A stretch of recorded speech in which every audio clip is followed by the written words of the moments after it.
जय श्री गणेशाय नमः। आइए सुनते हैं सकट चौथ व्रत की कथा, जो शायद है हर घर में कही जाती है। एक शहर में देवरानी जेठानी रहती थीं। देवरानी गरीब थी और जेठानी अमीर थी। देवरानी हमेशा गणेश जी का पूजन और व्रत करती थी। देवरानी का पति जंगल से लकड़ी काट कर बेचता था। देवरानी घर का खर्चा चलाने के लिए जेठानी के घर काम करती थी और शाम को बचा हुआ खाना लेकर जाती थी। माह के महीने में गणेश जी का व्रत सकट चौथ देवरानी ने रखा। उसके पास पैसे नहीं थे, इसलिए उसने तिल व गुड़ लाकर तिलकुट्टा बनाया। पूजा करके तिल चौथ की कथा सुनी और जेठानी के यहाँ काम करने चली गई। सोचा शाम को चंद को अर्घ देकर जेठानी के यहाँ से लाया खाना और तिलकुट्टा खाएगी। शाम को जब जेठानी के घर खाना बनाया तो उसके जेठानी का व्रत होने के कारण सभी ने खाना खाने से मना कर दिया। अब देवरानी ने जेठानी से बोला, आप मुझे खाना दे दो जिससे मैं घर जाऊं। इस पर जेठानी ने कहा कि आज तो किसी ने भी अभी तक खाना नहीं खाया, तुम्हें कैसे दे दूं? तुम सवेरे ही बचा हुआ खाना ले जाना। देवरानी उदास मन से घर चली आई। देवरानी के घर पर पति बच्चे सब आस लगाए बैठे थे कि आज तो त्योहार है, इसलिए कुछ पकवान आदि खाने को मिलेगा। लेकिन जब बच्चों को पता चला कि आज तो रोटी भी नहीं मिलेगी तो बच्चे रोने लगे। उसका पति भी बहुत क्रोधित हो गया और कहने लगा कि दिन भर काम करने के बाद भी वह 2 रोटियां नहीं ला सकती। वह बेचारी गणेश जी को याद करती हुई रोते रोते पानी पीकर सो गई।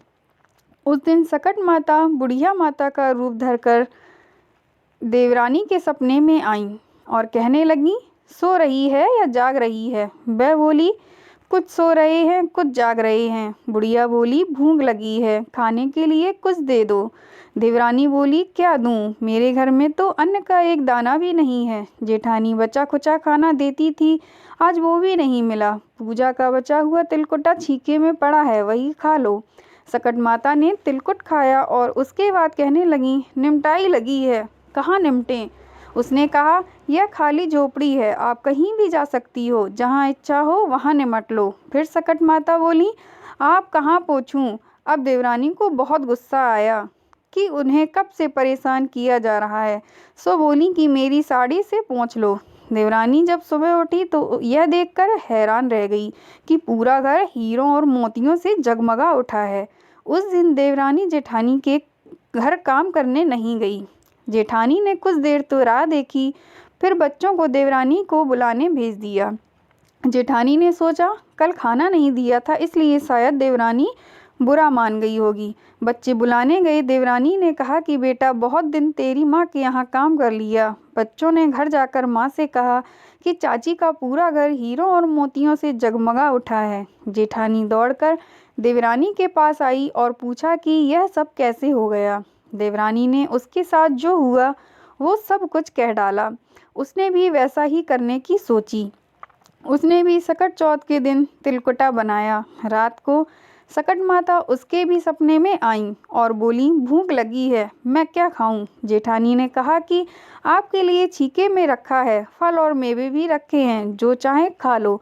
सकट माता बोली, अब निपटे कहाँ? जेठानी बोली, मेरे इसी महल में कहीं भी निपट लो। फिर उन्होंने बोला कि अब पहुँचूं कहाँ? जेठानी बोली, कहीं भी पहुँच लो।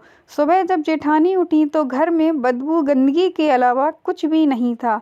हे सकट माता, आपने जैसे देवरानी पर कृपा की, वैसे सब पर कृपा करना। सकट चौथ की और कहानियाँ और गणेश जी की कहानियों के लिए हमारे चैनल को सब्सक्राइब करना ना भूलें। कहानी पसंद आई हो तो लाइक और शेयर ज़रूर करें। Thank you so much all of you.